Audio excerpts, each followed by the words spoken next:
We got on our board, you know, we have a shin, which looks like teeth, and we have a mem that looks like moving water. This is the word for name. No, it's not. It's not in context, is it? If I want to say your name, you know, I'm gonna say Laura's name. So now I got it in context.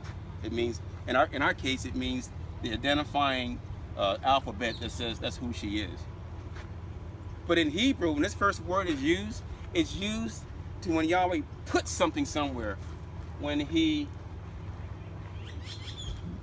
put Adam in the garden, or put something in the garden, the word there is Shem.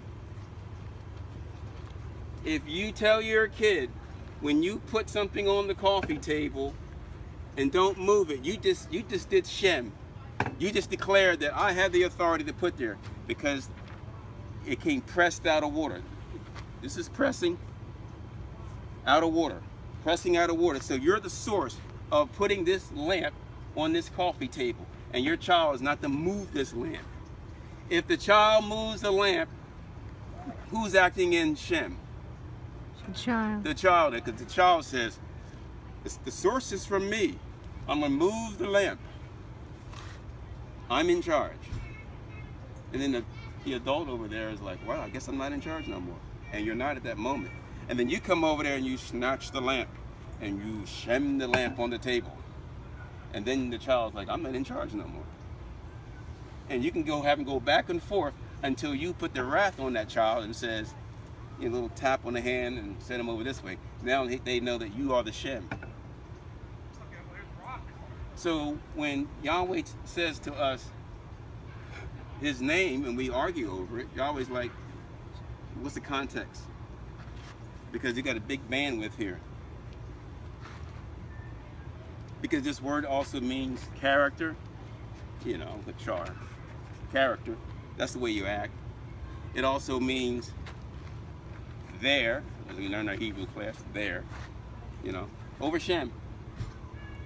Over there, that's Shem. It's the word there. It's also the word for breath. Your Shem stinks. You're going to be polite to somebody at your job, and you say, hey, George, your Shem stinks. And then you also have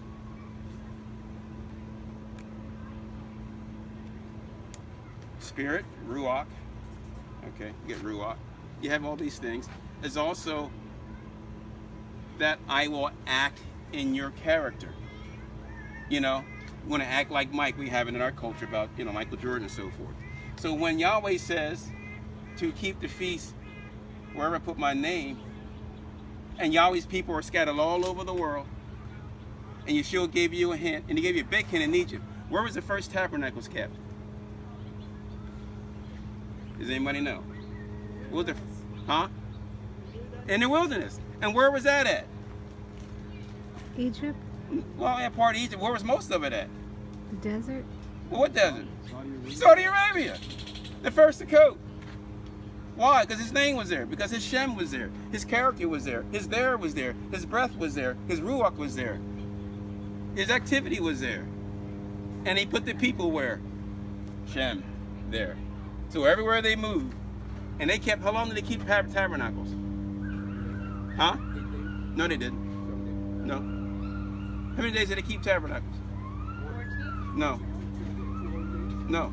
How many days? No. How many days did the first children of Israel keep tabernacle? 40 years. 40 years. Bingo. $1 million. Marion. That's where the holiday comes from. See? You see how big that bandwidth is? See, the Greek mind says, 7 days. Okay. I don't see 7 days in wilderness, so it can't be Sukkot. But yes, that's where it's at. See, the Hebrew language is unparalleled. It doesn't rank with any other language. It's number one. So you had that. So we revived it through Yahweh keeping the feast of Sukkot. That's why we're here, and that's why they're doing what they're doing. They're here because of whatever. But we're here for a specific reason, because Yahweh Shem does right here. And Shem, some of us over there, and over there, You know, the Yanks are coming over there, and so forth. And we have different expressions of Sukkot all around the world. In Africa, in South America, in Australia, in England, in Canada, in this county alone. And they're all different expressions of the same spirit. Some is what, and the peculiar thing is that every Sukkot around the world with human beings has function and dysfunction with all their Sukkots. Some of them have delicious parts, a whole bunch, and some dysfunctional parts. Some have a lot of dysfunctional parts, and some small bit of functional parts. But they're all keeping Sukkot, and they all have Yahweh's grace. They all have His mercy. And I cannot condemn that person's Sukkot because of my Sukkot, because my Sukkot has some dysfunction in it anyway. But in yesteryear, I was sitting in Yahweh's judgment seat and just said, nope, nope, nope. It makes you cry. You know, those people aren't keeping Christmas and Easter, and we're condemning their Sukkot.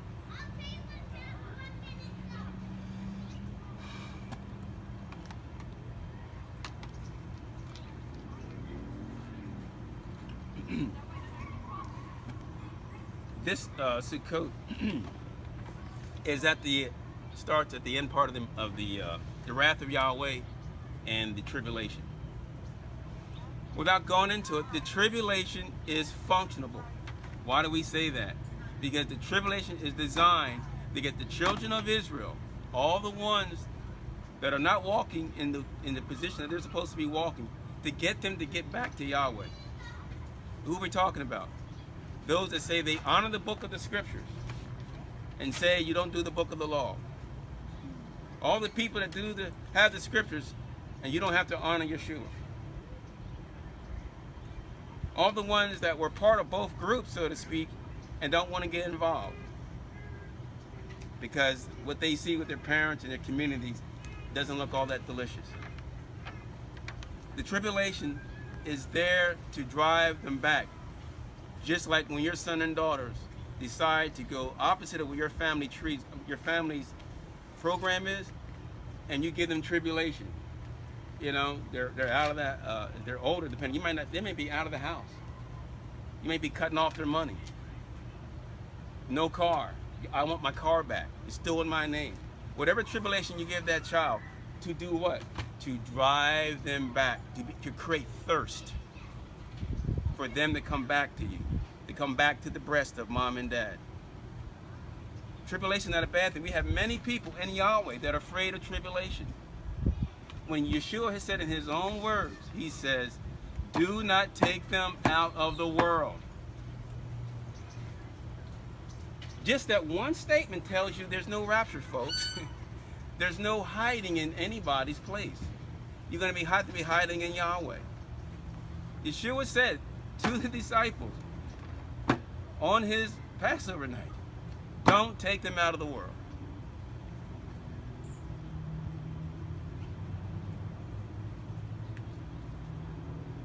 I use one of the extreme examples of Yahweh's wrath, which is called on Jericho.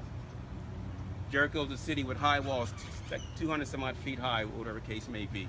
And there's a woman and her family, Rahab, that's living in that wall. The spies could have told her from Joshua, say, you know what? On this seventh day, we blow the trumpets and everything else, and Yahweh makes His sound. We want you to get your pack and get out of the city. He didn't tell her that. You know what He told her? Get a red cord, hanging outside the wall. Red. Everybody can see the red cord. He didn't tell her to get out. Yahweh always puts everybody in an impossible position that says, you know what, now you're going to see me at work. All you got to do when you go to Vegas and you see those magic tricks, and the guy says, chain me up, fetter me my feet, put me a knapsack over me, put me in this 1,000-gallon tank of water with sharks in it or whatever case may be, and everybody's like, oh my dear.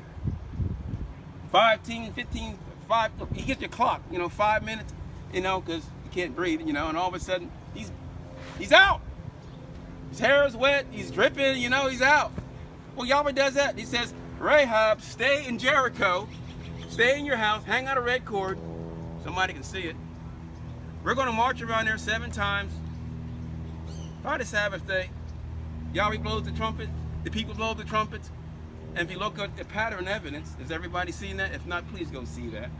The pattern evidence of the Exodus. And the whole thing goes hell in a handbasket, and in this documentary, you'll see that her place is the only place that's there, that's shaken up, and she gets out of it live. So if you're one of the people that can't get away, you're always like, you get away with me. They showed how, when they were doing the excavations, how the whole wall had completely crumbled except for that one spot. One little spot that wasn't. And what's interesting is that Yahweh is the one that honored that red cord. When he brought it down, he honored that red cord. And that red cord in Hebrew is tikva, hope. Well, it says in Scripture to pray, be counted worthy to escape the tribulation. Yeah, and what I mean by escape is you're in it, but you're not affected by it. Because if you're worthy enough, then you won't be affected by it, and Yahuwah will deliver you. Yes.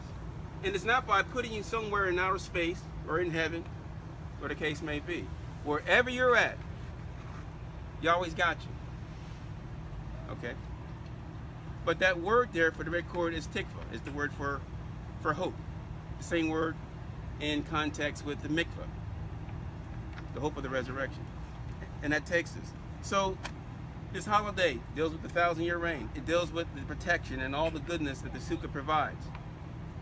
But Yahweh says, Yeshua says, when he's in the last day of the feast, not talking about the 8th day, this day right here.